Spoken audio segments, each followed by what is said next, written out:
अध्यात्म विज्ञान कोई धर्म या संप्रदाय नहीं है, ये स्पिरिचुअल साइंस है जो कुदरत के कानून पर आधारित है। ये विज्ञान पूरे ब्रह्मांड के सभी रहस्यों को उजागर करता है और जीवन के सभी पहलुओं को समझने के लिए एक नई दृष्टि देता है।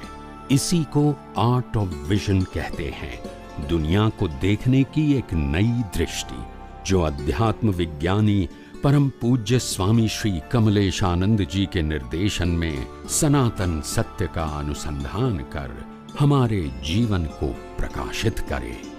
जय सच्चिदानंद।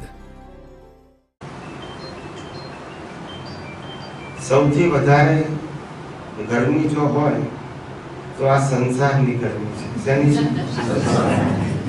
સંસારની માયા એવી છે કે તમને ફ્રીજમાં બેસાડો તોય ચાલુ થાય, એટલું ગરમ છે।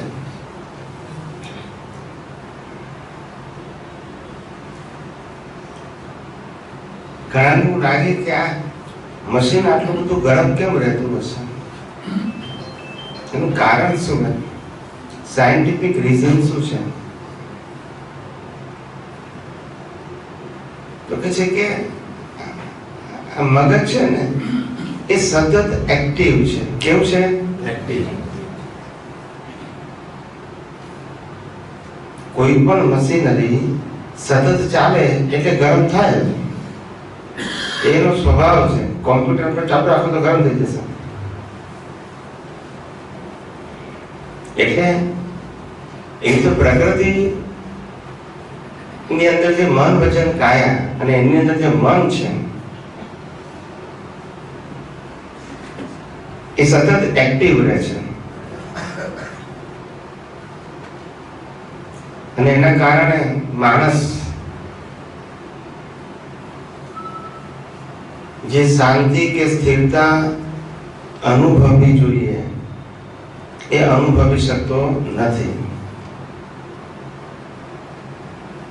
ઘણી વખત આપણને એવું લાગે કે ભાઈ મનથી આપણે જુદા છીએ તો પછી આપણને વાંધો શું આવે? વાત સાચી છે કે આપણે મનથી જુદા છે, બુદ્ધિથી જુદા છે, ચિત્તથી જુદા છે, અહંકારથી જુદા છે, વાણી અને ક્રિયાથી જુદા છે। જુદા છે એ વાત હકીકત છે, પણ જુદા રહેવાતું નથી એ પણ એક હકીકત છે। શું છે? જુદા છીએ એ હકીકત છે અને જુદા રહેવાતું નથી તે હકીકત છે। અને જુદા નથી રહેવાતું એનું કારણ એક જ છે, અનાદિકાળનો અભ્યાસ। અનાદિકાળનો શું અભ્યાસ છે? સંસારમાંથી સુખ ખોળવાની અપેક્ષા। શેનો અભ્યાસ છે? સુખ ખોળવાની અપેક્ષા ખરી, પણ સુખ મળતું નથી। એટલે આખું જીવન તમે જુઓ તો સંઘર્ષમાં જયા કરે। કેવું કરે? સુખની ખોજમાં। સુખ એ સ્વભાવ છે, એની જગ્યાએ સુખ એ મેળવવાની વસ્તુ છે, એવી બિલીફ દ્રઢ થઈ ગઈ છે। શું થઈ ગઈ છે? સુખ એ મારો સ્વભાવ છે અને સ્વભાવ તે અનુભવવાનો છે, માત્ર દ્રષ્ટિની જરૂર છે। શેની જરૂર છે? એમાં 5 ઇન્દ્રિયો કે બાહ્ય સાધન કે સંજોગોની જરૂર, પણ જે બિલીફ ગાઢ બેસી ગઈ છે ને, દરેકને બિલીફ હોય, જે તે સબ્જેક્ટ વાળાને જે તે સબ્જેક્ટની બિલીફ હોય કે આવું થાય તો સુખી। એમ ડોક્ટર હોય તો એમ થાય કે રોજના 5-25 પેશન્ટ આવે તો સારું, એમ ઓપરેશન 2-4 થાય તો સારું। બિઝનેસ વાળાને લાગે કે આટલા મારે આટલી કમાણી થાય તો સારું। દરેક વ્યક્તિને અપેક્ષા છે। શું છે? અને અપેક્ષાને કારણે એ અપેક્ષા પૂરી થાય નહીં એટલે જે સુખની ઈચ્છા જે છે એ જીવતી ને જીવતી જ રહે। કેવી રહે? તમે જુઓ કે 40, 50, 55, 60, 70 વર્ષ થાય, પૂરી ના થાય આપણી ઈચ્છા, છતાંય પ્રયત્ન બોલતા નથી બધા. બિઝનેસ ની અંદર, સ્કૂલ કોલેજ ની અંદર 1 વાર 2 વાર 3 વાર ફેલ થઈએ પછી શું કરીએ? છોડી દઈએ કે સ્કૂલ કોલેજ બદલી નાખીએ. પણ અહીંયા 70 વર્ષથી બિલીફ બદલાય, બોલતા નથી બધા. કેટલું ગાઢ છે. હું તમને આ સમજાવવા માંગુ છું કે આપણી બિલીફ કેટલી ગાઢ છે. બહાર સુખ ખોળવાની જે આપણી માન્યતા છે એ એટલી સ્ટ્રોંગ છે, એટલી ગાઢ થયેલી છે કે જ્ઞાની પુરુષ કહે ને કે એમાંથી બહાર નીકળવું એટલું આસાન નથી. સતત હેન્ડલ માર કરવું પડે. શું કરવું પડે? આ જ્ઞાન ની ગોઠવણી, આ વિજ્ઞાનથી છૂટા રહેવાનું, સિદ્ધાંતોનો ઉપયોગ એ સતત રહે ત્યારે ધીમે ધીમે જે તમારી વૃત્તિ છે ને બહાર શું ખોળવાની એ થોડી મોડી પડે. શું પડે? તે સિવાય પડે એમ નથી. એ પુરુષાર્થ માગી લે છે. શું માગી લે છે? કારણ કે અત્યાર સુધી એ પુરુષાર્થની જરૂર કેમ છે? કારણ કે અત્યાર સુધી આપણે અવળો પુરુષાર્થ કરેલો. શું કરેલો? હવે સવળો આપણે જ કરવો પડે. અવળો આપણે જ કર્યો તો અને સવળો પણ આપણે જ કરવો પડે. અવળામાંથી સવળો કરવો એનો મતલબ શું છે? બેબીપુનો નાશ કરવો. શું કરવો? જ્યાં જ્યાં 5 ઇન્દ્રિયોથી અને બુદ્ધિથી મેં જે માન્યતા નાખેલી છે કે આમાં સુખ છે, આમાં સુખ છે, આમાં સુખ છે, આમાં સુખ છે, એ જે માન્યતાઓ નાખેલી છે એ બધી માન્યતાઓ જ્યારે ઉદયમાં આવે ત્યારે મારે એ બિલીફને તોડવી પડે. શું કરવી પડે? અને તોડવા માટે, રોંગ બિલીફને તોડવા માટે રાઈટ બિલીફ જોઈએ. શું જોઈએ? તે સિવાય તૂટે એ કઈ ફિઝિકલ વસ્તુ નથી કે તમે તોડી નાખો. એ માન્યતા છે અને કેટલા અવતારથી બાંધેલી છે. કેવી છે?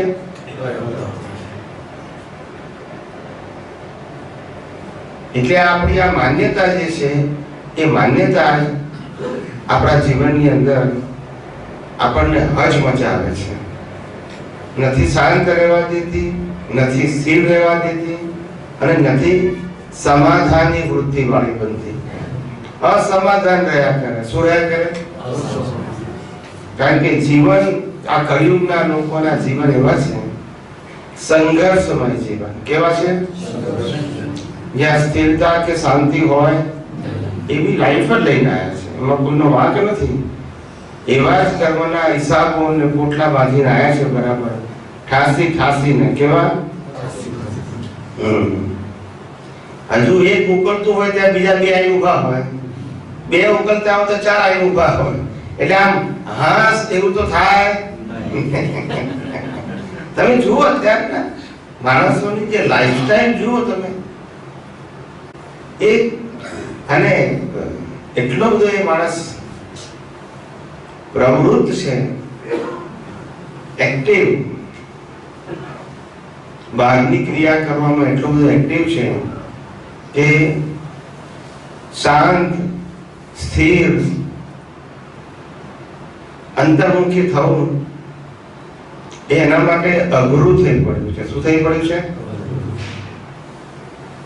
આપણે એમ કોઈને કહીએ કે આપણે 1 કલાક ટીવી જોવાનું છે તો જોઈ શકે, પણ આપણે કહીએ કે 1 કલાક આંખો બંધ કરીને બેસવાનું તો કે ના બેસી શકે છે. એ અઘરું લાગે, ના સમજાય. જે સહેલું છે અઘરું લાગે. સમજાય છે? કારણ કે આપણે એ રીતે કહેવાયેલા નથી. ને ઘણી વખત માણસ આમ શાંતિથી બેઠો હોય તો બીજા બધા હોય એને કે તારા કઈ કામકાજ છે નહીં કે હવે હવે એની રીતે એડજસ્ટ કરીને બેઠો હોય, પણ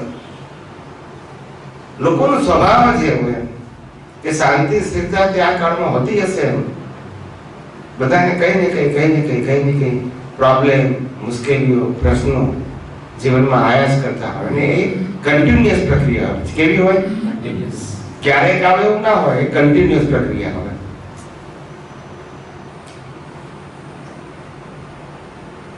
એટલે દાદા ભગવાન કહેતા હતા કે જેમ સંસારમાં આપણને હાસ થતું નથી એવી રીતે જ્ઞાનમાં પણ એના સતત ઉપયોગ કરવામાં હાસ ના થવું જોઈએ. કારણ કે આ સંસારમાં હાસ કરીને બેસી રહેવા જેવું નથી. સતત જાગૃત. કેવા? એટલે સતત જાગૃતિ હોય તો જ કામ થાય. પાણીના પ્રવાહની જેમ વહેતી આપણી જિંદગી, પાણીના પ્રવાહની જેમ વહેતી આપણી જિંદગી, એ જિંદગીની અંદર પોતે સ્થિર છે. કેવો છે? એ વહેતી બધી અવસ્થાઓને જોઈ શકે છે, પણ એ પોતે વહેતો નથી. સમજાય છે? એટલે સ્થિર ભાગ એ જ અસ્થિર ભાગને પ્રકાશી શકે છે. શું કરી શકે છે? અને માટે બધી અવસ્થાઓની નોંધ સ્થિર ભાગમાં રહે છે. સમજાય છે? એ પોતે અસ્થિર તો રહે જશું. એટલે જ્ઞાની પુરુષ કહે છે કે દેહાધ્યાસ ખલાસ કરવા માટે આ વિજ્ઞાનનો ઉપયોગ, વિજ્ઞાન એટલે સનાતન સત્ય, વિજ્ઞાન એટલે ભૌતિક વિજ્ઞાન નહીં, સ્પિરિચ્યુઅલ સાયન્સ, એની સતત જાગૃતિ, ઉપયોગ, અનુભવ રહે એવા પ્રયત્ન હોવા જોઈએ. આપણો પ્રયત્ન નથી. શું નથી?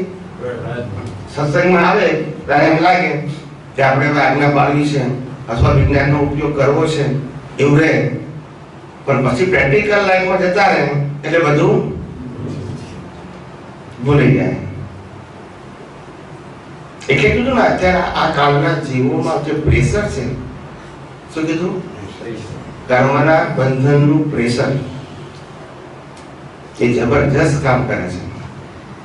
અને વાતાવરણ જ એવું છે. શું છે? એટલે બાકાત રહેવું હોય તો અંદર ઊંડા ઉતરવું પડે. બહાર ઊંડા ઉતરવાથી સ્થિરતા આવશે નહીં.